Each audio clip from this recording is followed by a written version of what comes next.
U.S. President Donald Trump hosted his visiting South African counterpart Cyril Ramaphosa at the White House.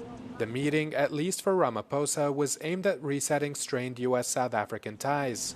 But Trump used the meeting to confront Ramaphosa over baseless allegations of systematic killing of white farmers.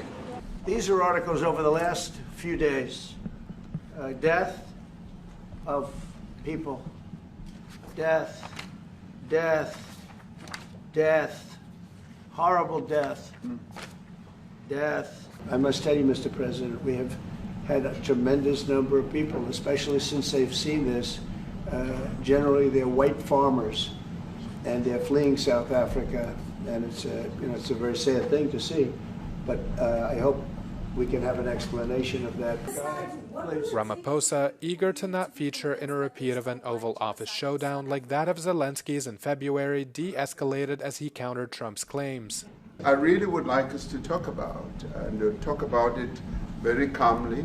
We were taught by Nelson Mandela that whenever there are problems, people need to sit down around a table and talk about it. It will take President Trump listening to the voices of South Africans, some of whom are his good friends, like those who are here. When we have talks between us around a quiet table, it will take President Trump to listen to them. Despite the heated exchange in which Trump played videos on a large TV of an opposition party leader, Julius Malema, leading a controversial chant, he invited Ramaphosa and his team to a private lunch for further discussions.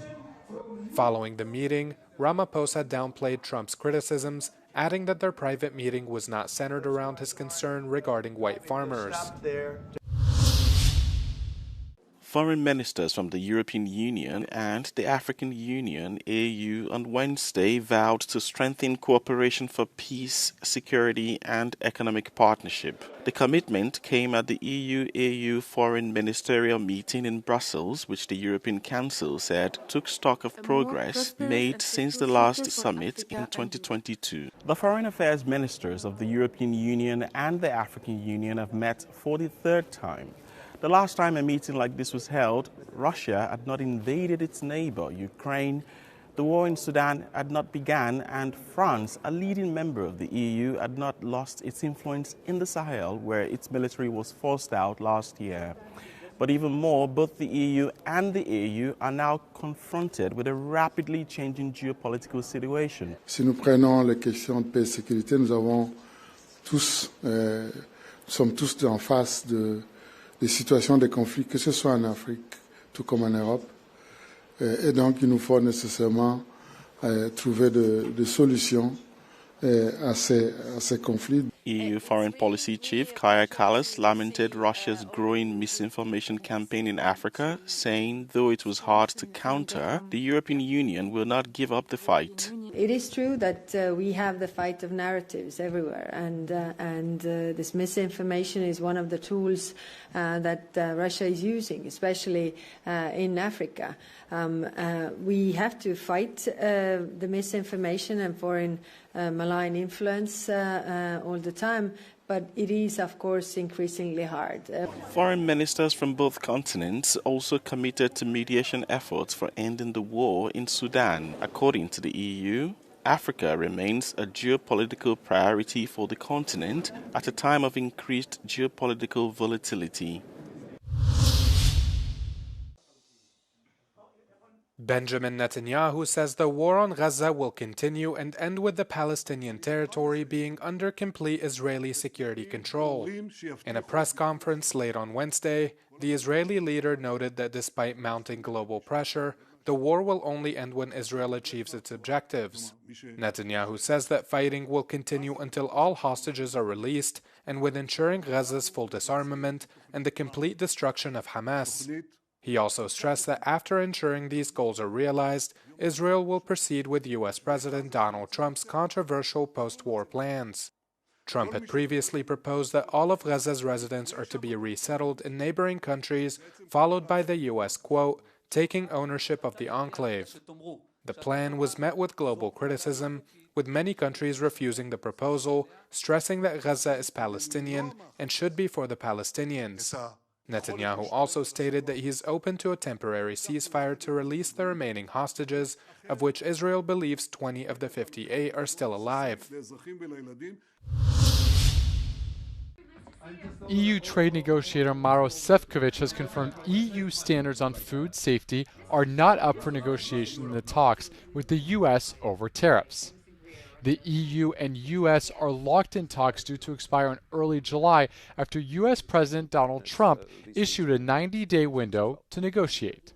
Washington has decried EU safety standards on agricultural products as one of the reasons for the tariff war. I think we've been quite clear that we clearly would preserve our regulatory autonomy. And if I follow a little bit the discussion in the United States of America, I mean, there is also lots of talk about, having healthier food, what should be, the composition of the food processing and so on and so forth. And I think we already had this discussion in Europe, and we are very proud of our health and safety standards. If it comes to food, if it comes to agri-food production, we are going clearly to stick to them. So that's not up for negotiation, standards? I think if it comes to health and safety issues, I mean, clearly these are not up for negotiations. Meanwhile, the EU negotiator says he is pushing for a fair and balanced deal with the US. But he says the EU stands ready to implement up to 95 billion euros of countermeasures if negotiations fail. We are already paying 10% tariff. We are already paying 25% tariff for steel. We are already paying 25% for cars. And we really believe that this is simply not fair. So we want to resolve it through the negotiated solutions.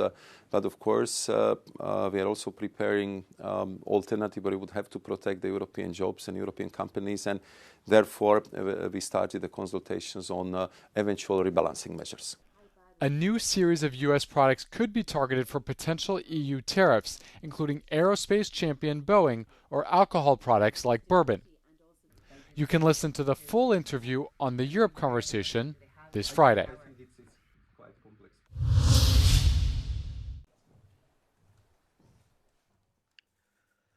The Hungarian government is to see through its controversial Transparency Act, the country's foreign minister announced on Wednesday. The bill, which has been compared to Russia's foreign agent law, could stigmatize and financially destroy media outlets and NGOs that accept foreign funding. Az aggodalom jogos, csak rossz helyre címzik.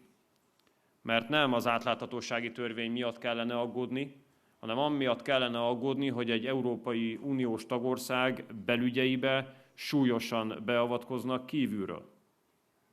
Az aggodalmat emiatt kellene érezni. Szijjártó said he believes Ukraine is conducting anti-Hungarian propaganda. Elmúlt időszakban egyre aktívabb ukrán titkosszolgálati akciókat és egyre aktívabb ukrán kém tevékenységet tapasztalunk itt Magyarországon. Párhuzamosan azzal, hogy Ukrajna egy egyre agresszívebb magyar ellenes és Magyarország ellenes propagandát folytat Ukrajnában, Magyarországon és a nemzetközi térben egyaránt. The informal meeting of the Organization of Turkic States was attended by leaders of EU member states, including Turkish President Recep Tayyip Erdogan. Hungary participates in the organization only as an observer, but is very important for the organization of states seeking European ties, according to the Council Secretary General. Our European office, we call, is also, this is bridge between Europe and our member states. Of course, our member states separately have a very strategic level cooperation. As you know, all our countries have embassies in Budapest, and the same as Hungarians have embassies opened in our countries. At the meeting, Szijjártó said that Hungary would like to further strengthen its relations with the Turkish state in the future.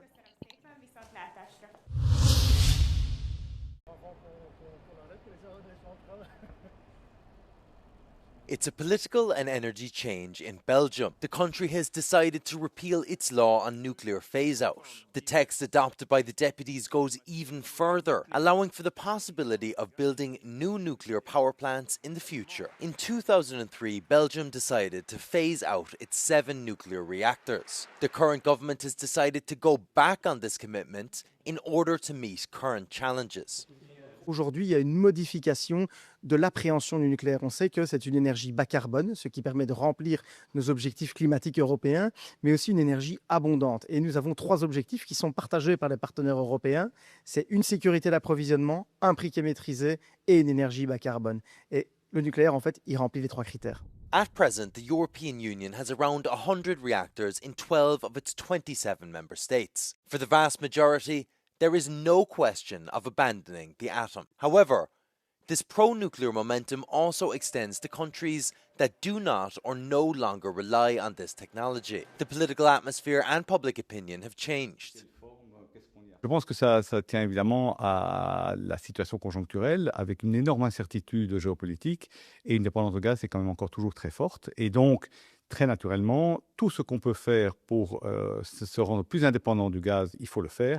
Le nucléaire est une voie, les renouvelables sont une autre, et elles ne sont pas contradictoires. Germany could be the linchpin of a Europe-wide dynamic in favour of nuclear power. While Berlin has no intention of repealing its nuclear phase-out, the new Chancellor does not seem to want to interfere with the plans of his EU partners.